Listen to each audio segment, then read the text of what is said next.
Olá, seja bem-vindo ao Arte e Investimento. Meu nome é Jorge Priori e hoje nós vamos conversar com o professor e perito de obras de arte, Gustavo Perino.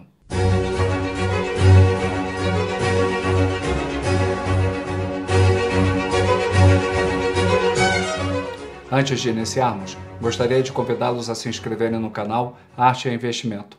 Com relação à entrevista, os temas e os respectivos tempos estarão relacionados na descrição do vídeo. Gustavo, seja bem-vindo ao Arte e Investimento. Muito obrigado, Jorge. Muito obrigado pelo convite e pela proposta de falar de um assunto diferente. Gustavo, como você avalia o impacto da pandemia no mercado de arte e a importância da peritagem?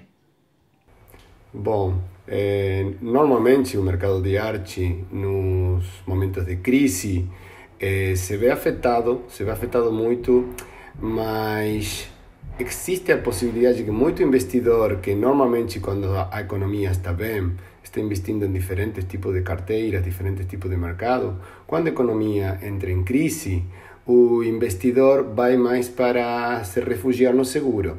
E aí a arte oferece certa segurança que outro tipo de investimento não oferece. Isso se junta também que estamos atravessando uma situação que muito atípica, que só depois da Segunda Guerra Mundial tive uma comparação, que muita coleção vai ser colocada à venda, ou parte da coleção. Isso responde a diversos motivos, pode ser motivos econômicos, mas também, infelizmente, tem pessoas, né, de idade avançada que era quem colecionava e agora eles se viram afetados pela pandemia e as famílias decidem começar a vender parte da coleção.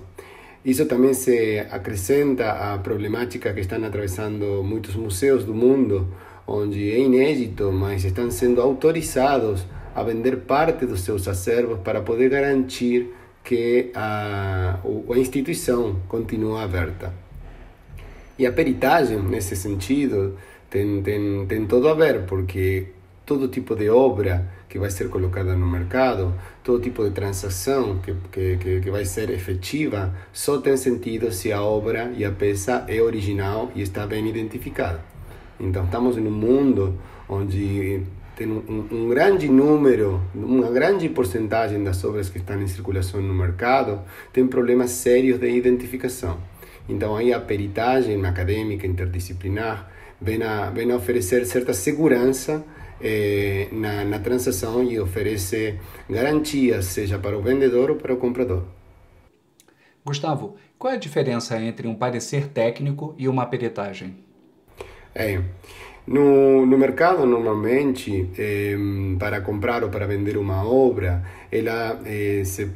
seja o comerciante, ou seja, quando você vai vender, vão pedir a obra é o objeto que vai ser vendido, e sempre se pedem papéis, sim? Qual é a documentação, qual é a famosa provenance. Antes de responder a essa pergunta e diferenciar entre o que é um parecer técnico e uma peritagem, eu vou falar só um pouquinho, se você me permitir, sobre certificados de autenticidade.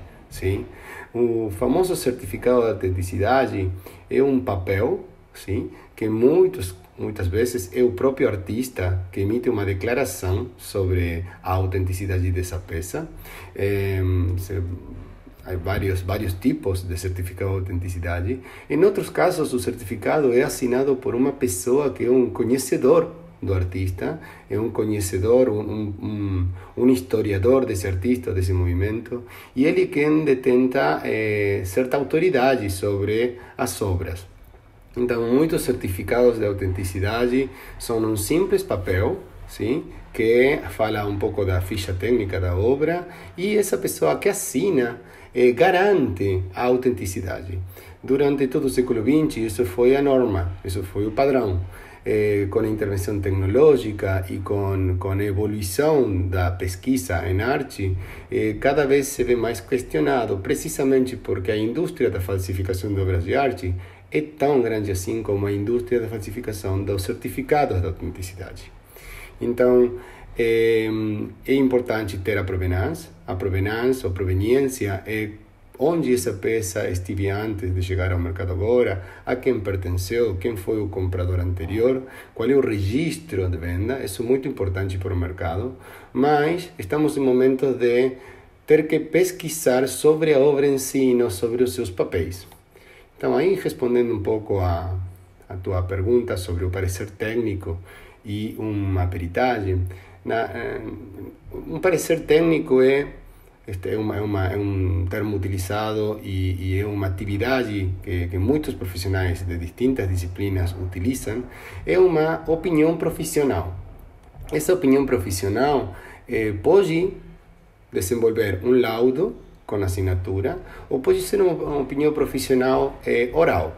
Nesse sentido, um parecer técnico serve muito para quando uma pessoa vai comprar ou para até quando um comerciante vai vender e ter uma visão do perito, ter uma visão do profissional experto em obras de arte para, pelo menos, estar tranquilo de que o estado de conservação, a antiguidade da peça, tem certa coerência com o artista que ostenta a sua assinatura. Então, um parecer técnico só acontece depois que o perito pode revisar a peça. Essa revisão é uma revisão organoléptica por todos os sentidos que o perito tem, mas com intervenção mínima de tecnologia, de amplificação, de lupas e demais. E esse parecer técnico, no caso de desenvolver um laudo por escrito, vai conter uma ficha técnica, dados do estado de conservação da peça, um relevamento fotográfico pormenorizado, que acontece com a assinatura que tem na peça, as inscrições que tem no frente, que tem no verso, e também esse laudo vai conter toda a informação que a peça tem sobre a proveniência, sobre a sua provenância, e a assinatura do perito. O perito, nesse sentido, está dando uma opinião formal sobre essa obra que ele está observando, está descartando inicialmente sinais grosseiras de falsificação. Sei lá, uma obra que o artista faleceu há 20 anos, como mínimo, sua última obra tem 20 anos. Então, aí o parecer técnico tenta determinar que a antiguidade dessa peça tenha como mínimo esse tempo, sim? Já uma peritagem é um trabalho interdisciplinar. Sempre que falamos de peritagem e você me está entrevistando, eu sou perito acadêmico e interdisciplinar, mas peritagem é muito abrangente, né? Tem pessoas que são conhecedores que realizam peritagem. No meu caso, eu vou te contar como é nosso trabalho de peritagem, que está alinhado que se trabalha internacionalmente. Uma peritagem é uma pesquisa acadêmica, é interdisciplinar, ou seja, o perito lidera uma pesquisa, consulta diferentes especialistas, cada especialista aporta do seu conhecimento argumentos para que essa conclusão tenha solidez e, no caso de chegar a necessitar, muitos casos necessitam, intervenção tecnológica e científica. Essa intervenção científica é para determinar a antiguidade, sim, pelo meio de estudos físico-químicos, determinar a antiguidade do suporte, do material e comprovar fehacientemente, com comprovação científica, que esse material, que essa capa pictórica tem pelo menos a antiguidade que ostenta a estética da obra. Só para ordenar um pouco quais são os passos de uma peritagem, a peritagem abrange um parâmetro contextual, que se tenta determinar a que época pertenceria essa peça, em que fase do artista, onde morava o artista, se o artista trabalhava sozinho, trabalhava num ateliê com alunos, a condição social do artista, ele podia comprar tintas importadas ou só comprava tintas nacionais, ou seja, qual é o leque de opções que tinha esse artista para produzir obra. A partir dessa produção, vamos tentar procurar as coincidências com a obra que está sendo questionada. Depois desenvolvemos o parâmetro estético, ou seja, essa obra tem correspondência com a fase do artista, com o momento. Sei lá, um artista faz retratos, né? Ou melhor, durante essa década ele fazia muitos retratos, e eventualmente aparece uma natureza morta.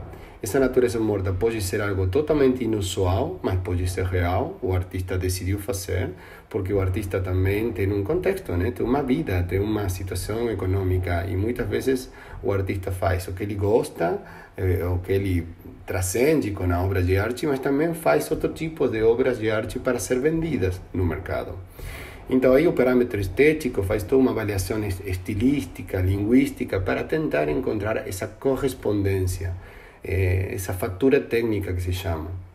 Como o artista escolhe utilizar o pincel, como o artista escolhe misturar as tintas, fazer a base de preparação, como emoldura e até como coloca o chassis, o pege para o especialista colocar o chassis. É uma série de decisões que são únicas do artista, que normalmente o falsário não consegue reproduzir. Aí sempre temos o apoio do historiador da arte, né? Que é um pesquisador da bibliografia, da história do artista. Então, como é uma peritagem interdisciplinar, o perito aproxima tecnicamente sobre a obra, e o historiador fornece argumentos e dados duros, né, sobre a vida do artista.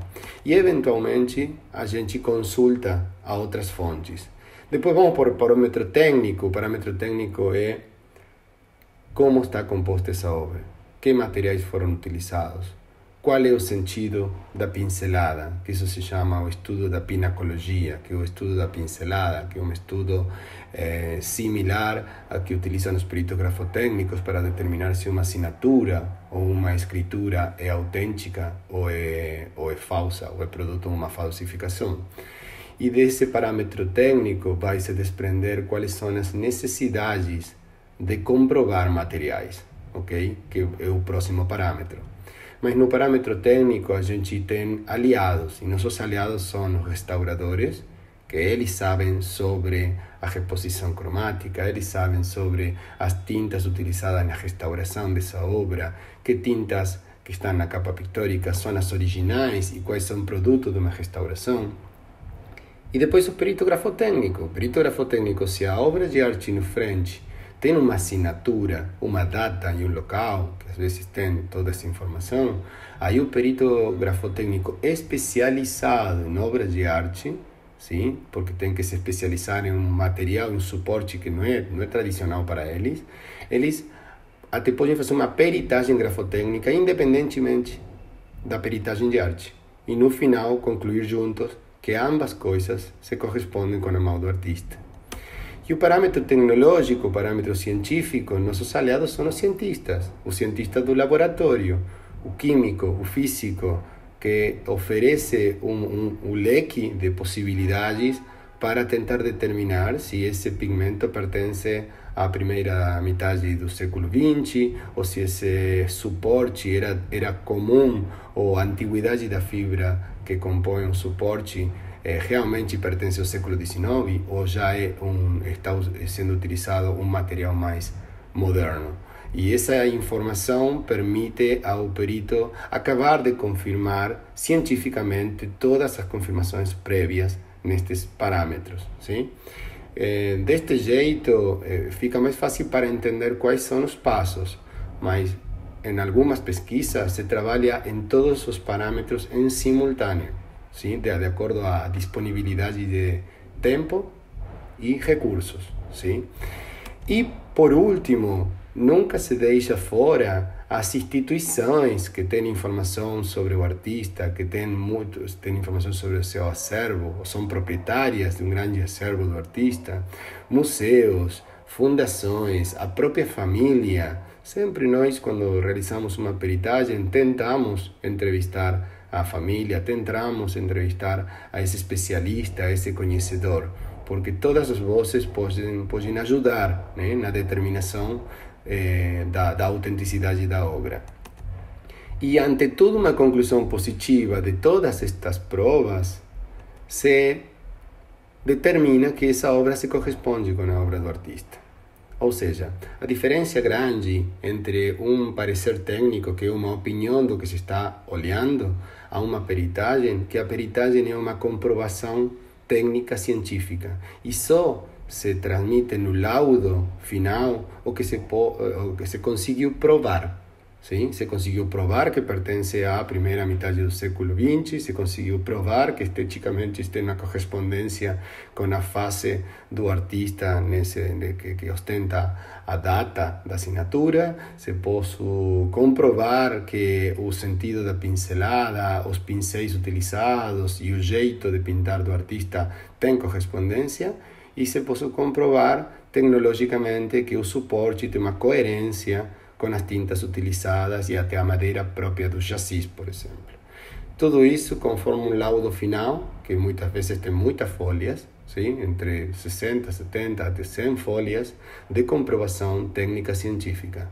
E depois, nós registramos isso no cartório digital, que hoje temos a apoiatura do blockchain, porque queremos que nossos laudos estejam seguros num cartório, para que nenhuma das duas partes tenha a possibilidade de mudar essa informação no futuro. Sim? Por isso, um laudo e uma peritagem é uma conclusão definitiva, considerando tudo o que foi estudado nesse momento e com a tecnologia que interveio nesse momento. Gustavo, quando se usa um parecer técnico ou uma peritagem?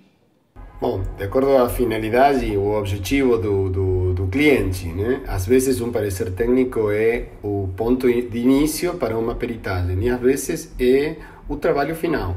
Por exemplo, se você está por comprar uma obra e você já tem tomado uma decisão sobre que essa obra que você gosta, o dinheiro que você tem para investir é o adequado e só você quer diminuir o risco para evitar, sei lá, de que tenha sinais grosseiros de falsificação, aí a intervenção do perito é um par de horas de trabalho, uma revisão, tem um custo assequível, sim, em comparação com o que você está por comprar, e às vezes, se seja você o cliente que vai vender, ou seja, você o comerciante que quer ter certeza sobre a obra que você tem como propriedade, aí você pode fazer e planejar uma pesquisa, uma peritagem, e é um trabalho que leva muito mais tempo, muito mais horas de pesquisa, envolve vários profissionais e envolve até laboratório.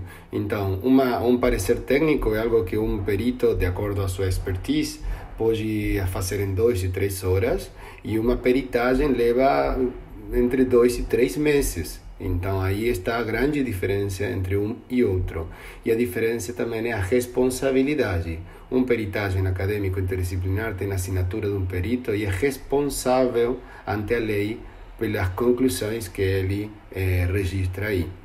E o parecer técnico é uma opinião profissional, porque aí não está se comparando essa obra com outras. Simplesmente aí o perito está observando a ver se a obra aparenta ter a antiguidade que deveria ter e o estado de conservação, se tem manipulações e diferentes elementos que às vezes com 40 minutos de intervenção de um perito essa obra é descartada porque, sei lá, tem o pigmento fresco e o artista faleceu há 30 anos. E isso acontece muito.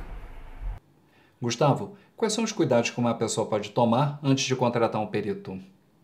A pessoa pode fazer muita coisa. A pessoa primeiro tem que conhecer muito, tentar conhecer ou procurar informação sobre o vendedor, né? Nós estamos colocando-nos do lado do cliente. Um cliente que quer comprar, um colecionador que quer comprar, ou um amador de arte que quer comprar uma obra, primeiro tem que procurar todas as informações disponíveis, questionar o vendedor, consultar, pedir informação sobre a proveniência, sim? Tipo, se um vendedor está vendendo uma obra, ela deve ter informações prévias, não ficar conforme só com pertenceu a uma grande coleção. Qual foi essa coleção? Temos papéis, temos alguma documentação, a obra pode ser revisada. São perguntas que vão dar mais confiança ou vão dar algum sinal de que algo está errado, sim? Se o vendedor está convencido de que a obra que ele tem é original e autêntica, não deveria ter problema nenhum em deixar que alguém revise por você. eu sempre faço a comparativa, né? Quando a gente vai comprar um carro, a gente não só acredita na fotografia da publicação, a gente tenta se encontrar com o vendedor, faz uma revisão dos papéis e até leva o carro a uma oficina para que um mecânico, neste caso, confirme que o carro está em condições. Não é muito diferente ante uma decisão de compra, mas previamente na sua casa o comprador pode fazer muita pesquisa, tem sites de documentação, tem sites que oferecem informações sobre as provenâncias das peças importantes e também às vezes o próprio cliente pode consultar um perito não para um parecer técnico, sino para, olha, nesse caso, né? Olha, Gustavo, eu vou comprar, este é o valor de venda. Você pode fazer uma avaliação comercial e aí eu faço uma pesquisa sobre base de dados sobre as vendas desse artista para saber se essa oferta é uma oferta que está dentro do padrão ou se é uma oferta muito atrativa, né? E se algo está muito barato, algum problema pode trazer essa compra, mas podemos limitar as possibilidades de risco com uma revisão sobre a obra. Gustavo, qual a importância da documentação que comprova a procedência de uma obra de arte? Na minha visão como perito, a procedência, a provenância é absolutamente secundária. Isto não acontece com o mercado, tá? Para o mercado, a proveniência e os papéis são muito importantes. E eu entendo isso. Ou você como comprador vai comprar uma obra, que é melhor que comprar uma obra que tem toda a documentação, toda a papelada, a fatura de compra, origem e demais. Mas quando essa obra chega a nós como peritos, eu devo comprovar o que a obra tem para oferecer, não sobre os seus papéis.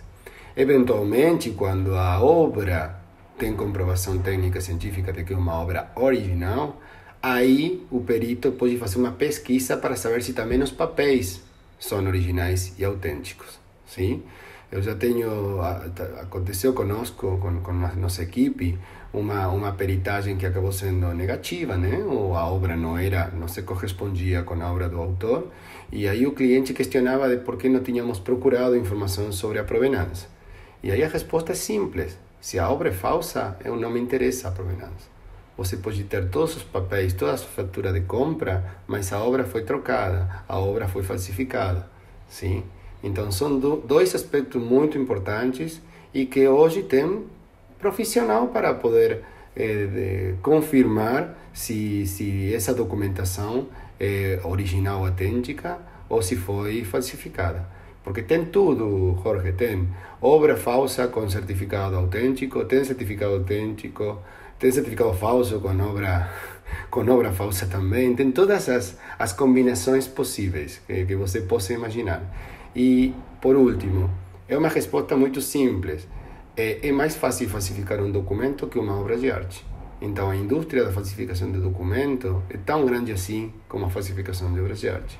De fato, tem laboratórios que parte dos seus serviços é especificamente comprovar a proveniência. Também aí temos que diferenciar qual é o mercado onde a gente está trabalhando. Nós, Latinoamérica, temos um jeito de ser, nossa idiosincrasia, que não temos um costume aprofundado de documentar, de registrar, sim? Mas na Inglaterra, que são os líderes no registro, você pode procurar uma peça que tem 2 séculos, né? Tem 200 anos, e você ir às fontes e encontrar a fatura de compra dessa obra. Então, a provenância depende de qual seja o mercado e qual seja o artista, vai ser mais relevante ou menos relevante. Sim? E, por último, até não muito tempo atrás, a provenância e esse papel era um escrito sobre um papel, não tinha nem foto sobre a obra. Então, como eu sei que esse texto se corresponde com a obra que está aqui? Pode ter as mesmas medidas, mas e a fotografia que vincula uma coisa com a outra? Então, aí, esses documentos que são originais, que ficaram dando voltas pelo mercado, são utilizados para justificar obra falsa. E por outro lado, todos nós, em nossa casa, temos possibilidade de perder documentação, por diferentes motivos. Sim? Perder documentação, levamos o quadro e a pasta que estava segurada em algum lugar se perdeu. sem falar de acidentes e sinistros que pode ser até um incêndio ou um alagamento, né? Então essa pessoa tem uma obra que é original, que ele sabe que é original, mas perdeu os papéis. Então é rejeitada pelo mercado inicialmente. Ah, você não tem papéis, a obra não é original. Não, você pode fazer uma pesquisa e você pode confirmar que a obra é original, independentemente de não ter papéis. Gustavo, como as fundações e instituições podem utilizar a peritagem? Felizmente está mudando o paradigma, né? As instituições sempre foram muito fechadas para si, tem isso tudo muitos motivos, sim, para não abrir a informação, não abrir mão da informação que é reservada e sigilosa da instituição. Mas, felizmente, internacionalmente, também aqui no Brasil, algumas instituições estão considerando que a peritagem é necessária antes de tomar uma decisão de aceitar uma doação.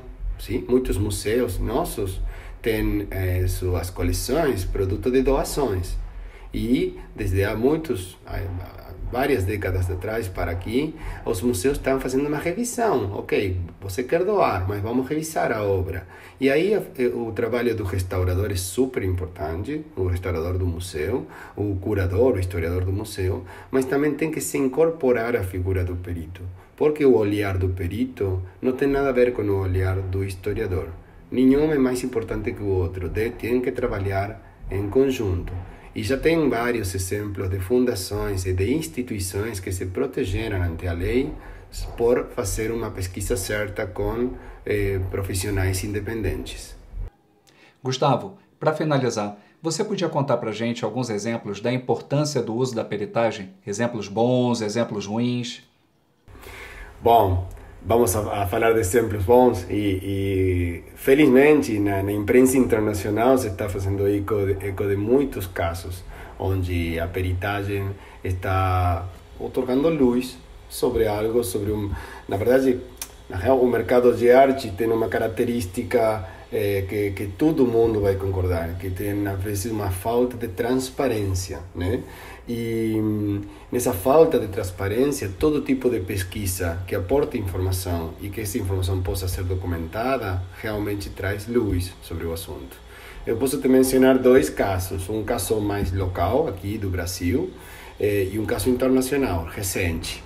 O caso daqui do Brasil, eu consegui ser protagonista e na minha equipe, que tem a ver com obras do Lava Jato, né? Sabemos a quantidade de obras de arte envolvida na Operação Lava Jato, seja para lavagem de dinheiro, que utilizaram obras de arte, como também comprar obras de arte de procedência dudosa ou comprar falsificações com dinheiro de propina. Claro que quem estava comprando achava que estava comprando obra original, sim? Então, num caso, eu participei de uma licitação de uma instituição pública aqui do Brasil, muito importante, e eles estavam por receber uma obra proveniente do Lava Jato, e eles, antes de aceitar essa obra como parte da devolução, né, do réu, eles falaram, não, vamos fazer uma peritagem sobre esta obra, uma obra avaliada em quase R$1 milhão. Aí eles criaram uma licitação, ganhei a licitação, e depois de 3 meses de pesquisa, essa obra que era avaliada em R$1 milhão, de um artista, de um dos principais artistas modernistas do Brasil, a obra acabou sendo falsa. Acabou sendo um pastiche, que se chama. O pastiche é o falsário pegou uma imagem de uma obra dele, pegou outra imagem de outra obra de outra década, juntou as duas e criou uma nova obra, uma obra original, e assinou como se fosse esse artista e até datou essa obra, sim, vamos dizer, 1950. Bom, a obra acabou sendo falsa, sim, e acabou se comprovando que não só esteticamente não se correspondia, que tinha uma mistura de décadas, senão tinha todo o desenho preliminar feito com grafite e acima se preenchiam as lagunas com tinta, um jeito de trabalhar absolutamente diferente ao artista que precisamente não fazia desenho preliminar. E depois a comprovação de materiais, né? Materiais mais modernos que a década que ostentava a assinatura. Desse jeito, a instituição rejeitou essa obra, se poupou de ter uma obra falsa e com as consequências econômicas que isso leva, né? Aí eles apresentam a peritagem feita por um perito independente e, nesse caso, sou eu responsável pelas conclusões que aí estão no laudo. E isso continua no processo judicial, sim? Então, desse jeito, as instituições podem se proteger, porque muitas instituições não têm dentro dos seus funcionários especialistas. E, aliás, é melhor que esse tipo de trabalho seja feito por terceiros, independentes, que não tenham relação com a instituição. E o caso internacional é um caso muito recente que levou o trabalho de minhas colegas dos Estados Unidos, Colette Lord e Jennifer Mas. São duas peritas que tenho o prazer de conhecer pela organização do Congresso Internacional que eu fiz aqui em Buenos Aires e no Rio de Janeiro, e elas vieram para palestrar. Elas foram consultadas, foram contratadas pelo Museu da Bíblia, ok? O Museu da Bíblia tinha dentro das suas exposições pergaminhos do Mar Morto. Tem fragmentos de pergaminos, tem muita quantidade no Museu de Jerusalém, mas o Museu da Bíblia tinha comprado, seguindo as sugestões dos conhecedores da matéria e do mercado, tinha comprado fragmentos depois do ano 2002. 16 fragmentos foram analisados e os 16 fragmentos acabaram sendo falsos. Entre outras coisas, não eram pergamino, era couro. Entre outros elementos de falsificação, era que a tinta estava sendo colocada já sobre o material envelhecido e não tinha um envelhecimento natural. Um trabalho de pesquisa que apresentou 200 folhas de comprovação técnica científica, onde foram envolvidos mais de 5 profissionais de diferentes instituições. E foi algo muito bom, porque quem liderou a pesquisa foi a Colette Lord, e ela, quando fechou o contrato com o Museu da Bíblia, ela se garantiu que os resultados da pesquisa deviam ser publicados. E isso já estava pré-estabelecido no contrato. A instituição, que foi a enganada, né, a que comprou essas obras, aceitou, porque também a instituição estava sendo questionada pelo próprio mercado. Alguém tinha já falado que os pergaminos que estavam aí não eram originais. Então, desse jeito, a própria instituição financiou a pesquisa terceirizada com peritos independentes que apresentaram mais de 200 folhas de comprovação técnica científica de que esses 16 fragmentos são falsos. Isso traz muitas consequências. As boas é que a instituição fica melhor posicionada. Ok, fomos enganados. Todos podemos ser enganados. Mas esses conhecedores, esses experts de pergaminos que tinham sugerido a compra da obra, agora estão sendo questionados eles. Até um livro foi criado ao respeito, e esse autor está agora pensando, se for confirmado outros pergaminos que ele considerou no livro, ele vai ter que tirar o livro do mercado. Ok? Então, foi uma compra milionária de peças, seguindo as sugestões do mercado e dos conhecedores, e que só uma peritagem tecnológica, acadêmica, interdisciplinar conseguiu virar o jogo e falar, não, isto é falso. Então, desses exemplos tem muitos. Felizmente, cada vez mais a imprensa internacional está fazendo eco disso e reconhecendo que o trabalho tem que ser interdisciplinar e que todos podemos aportar a nossa expertise para chegar à verdade, porque a função da peritagem é chegar à verdade, independentemente das consequências econômicas disso. Gustavo, só confirmando, a primeira vez que os pergaminhos do Mar Morto apareceram foi no final da década de 40, e esse lote apareceu do nada em 2002, correto? Sim, apareceram quase 70 fragmentos em 2002. Sim, tinha toda uma história, né? Que as pessoas que estão lá no lugar de origem encontraram estes pergaminos.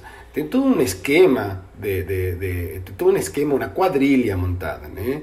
Quem vai oferecer ao mercado supostamente alguém que é da zona, mas foram utilizados couros de sandálias da época romana, entendeu? Ou seja, toda uma indústria bem estabelecida, utilizando materiais muito antigos, ou seja, enganaram até o mais conhecedor. Por quê? Porque as limitações de nosso olho só podem ser superadas pela tecnologia. Então, aí a grande diferença entre o conhecedor, que determina que algo é autêntico só pelo olhar, e a pesquisa, que envolve tecnologia e vê muito além do olho humano, onde aí se pode confirmar que tem sinais de falsificação. Por isso, uma peritagem feita há 30 anos atrás, hoje pode ser contestada, porque hoje existe tecnologia que não existia há 30 anos atrás.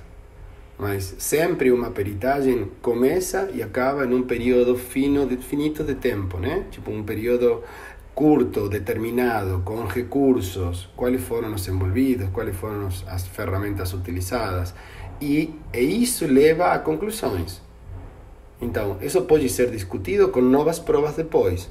Mas pelo menos aí você tem um laudo, as provas de hoje, que se encontrou sinais de falsificação utilizando materiais que não correspondem com a antiguidade que ostenta a peça.